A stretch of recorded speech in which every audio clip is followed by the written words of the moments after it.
राधा राधा राधा। दिव्य अनुभूतियां प्रारंभ हो जाती हैं जिन पर तुम विश्वास ही नहीं कर सकते।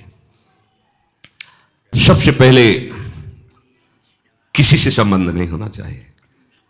ऐसे तो बहुत से अनुभव होते थे, पर वो जो एक अनुभव हमें शैनपुर में हुआ, बड़ा दिव्य अनुभव। ठीक दोपहर का समय, वहां दिन में कोई नहीं जाता था, रात्रि की तो बात जा रही, दिन में कोई नहीं। कभी ऐसे पूर्णिमा आदि को 2-4 लोग ऐसे, एकदम जंगल, 24 घंटे में 2 रोटी और इतनी अरहर की दाल के सिवा कभी कुछ नहीं था, ही नहीं कुछ कि वहां फल फूल लोग आ रहे जा, कुछ नहीं, एकदम ऋषि भूमि। अभी है, तपोभूमि है वो। बस वो 2 बजे दिन में वो, तो दोपहर में ऐसे कोई नींद का तो शायद सवाल ही नहीं कि नींद में थे, ऐसे नहीं। एक ऐसे बारंडा टाइप पुराना था, बहुत सी लता, गंगा जी ऐसे सामने लेटे हुए थे, मंत्राकार वृत्ति। ऐसी दिव्य सुगंध आई जो आज तक हमने कहीं वो सुगंध बाह्य में नहीं देखी। ऐसा लगा कहां से, मतलब सौरभ का जैसे कोई प्रवाह आ रहा हो, और जैसे जैसे सुगंध वो घ्राणेंद्रिय से अंदर जाती, जैसे नशा चढ़ रहा हो। थोड़ी देर में जड़ता शरीर में आ गई, हिल नहीं सकते, एकदम जड़ शरीर, एकदम आंख खुली हुई है, पूरी चेतना है, ऐसे भी नहीं कर सकते, बिल्कुल सीधे लेटे हुए। और ऐसे लेटे लेटे गंगा जी के दर्शन हो रहे थे। एकदम आधा शरीर ऊपर कैसे, जैसे किसी ने उठा के बैठा, और देखा गंगा की धारा से एक श्वेत वस्त्रधारी, दिन है, खुली आंख है, कोई स्वप्न नहीं, कोई तंद्रा नहीं, श्वेत वस्त्र धारण के, श्वेत जटाएं ऐसी, और वो ऐसे चले आ रहे हैं।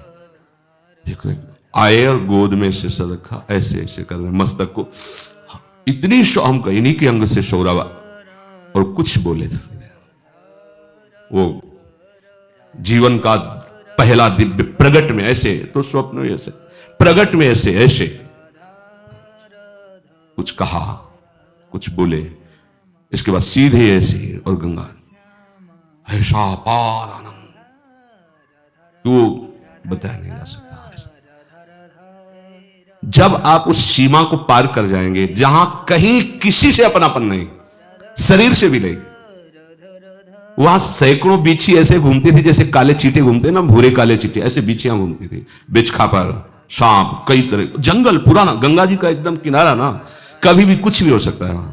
और 2 ही लोग इधर आम लेते थे, एक पंजीरी बाबा थे, वो दूर एक उनकी कुटिया थी, उसमें वो लेटे रहते, वृद्ध थे वो, पर बड़े तपस्वी थे, वहां कोई और टिक नहीं सकता था। अनुभव, अपनापन जब तक शरीर से, तब तक दिव्यता का अनुभव नहीं। हम बहुत अंदर लालायित रहे कि इनसे पूछे आपको का परिचय, हिम्मत, मतलब वो एकदम ऐसी जड़ता भाव थी कि हिम्मत ही नहीं पड़ रही थी पूछे। बाद में पता चला, वर्षों बाद में पता चला कि अमुक अमुक महापुरुष प्रकट होकर के बताए। भगवान आकर्षण पैदा करने लगते हैं, भगवान आकर्षण पैदा करने। उसी के बाद फिर भाई जी महाराज राधा बाबा का दर्शन ऑफिस में हुआ, नेत्र सामने ऑफिस प्रकट है, ऐसे भाई जी करके, ऐसे क्या जानना चाहते हो, ऐसे चश्मा ऐसे कर, और पूज्य राधा बाबा बगल में बैठे हैं। उनसे ही प्रश्न किया, तो श्री कृष्ण की प्राप्ति कैसे होगी, ऐसे देखे और बोले जब श्री कृष्ण बन जाओगे तो श्री कृष्ण की प्राप्ति हो जाएगी। उस समय सही समझ में नहीं आ रहा था, और उन्हीं की कृपा, जैसे ये कवा प्रभु का, तो बोले मनमयाहा तदात्मिकाहा तन्मयाहा, ये में न जान पड़े कान है कि प्राण है। जब कृष्णमय हो जाओगे तभी कृष्ण का साक्षात्कार होगा। फिर तो झड़ी लग जाती है अनुभवों की। वृंदावन तो चमत्कार का समुद्र है, फिर किसी को समझाने की जरूरत नहीं थी कि भजन करो, भजन आनंद। राधा राधा